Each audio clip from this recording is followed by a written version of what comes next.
Mr. Sablon, for what purpose do you seek recognition?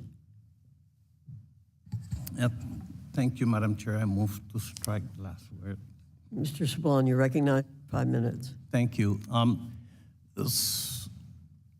7 months after the rollout of FAFSA, we still have problems.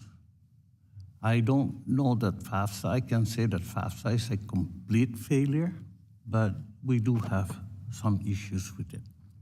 And it's no secret that there has been numerous challenges for our students and parents while they fill out the FAFSA form.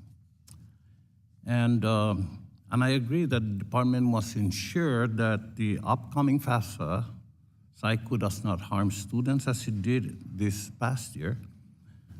But yet, it's difficult for me to support HR 8932 in its current form.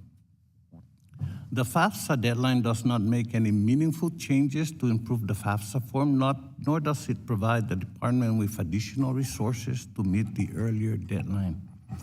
If unaccompanied by additional resources, the earlier deadline may actually make the situation worse by forcing the Department of Education to publish a FAFSA form that, while complete, may include many errors.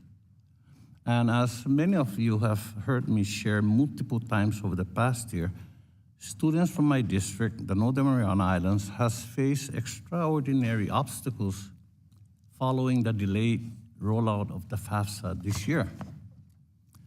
It took 7 months for the department to fix an issue that impacted our students' ability to select the Northern Marianas as the location for their high school.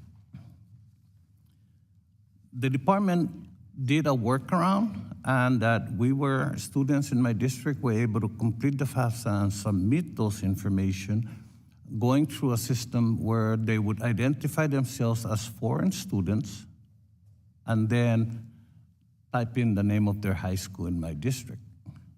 They fixed that. They told us last week. They fixed that as of July 3rd. But now, those students who have completed their FAFSA in that previous workaround,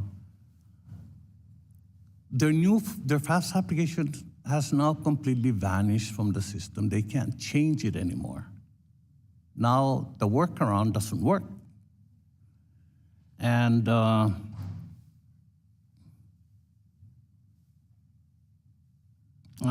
we're getting word from my district, from our college, that students are having a hard time because now the poor access portal actually fails to include the Marianas as a state.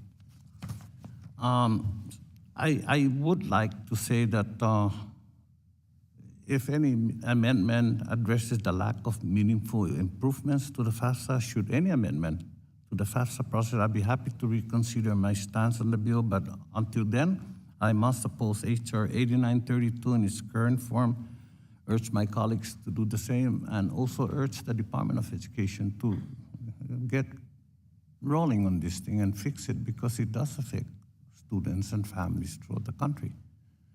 Madam Chair, I yield back my time. Thank you, Mr. Sablon. Does anyone else?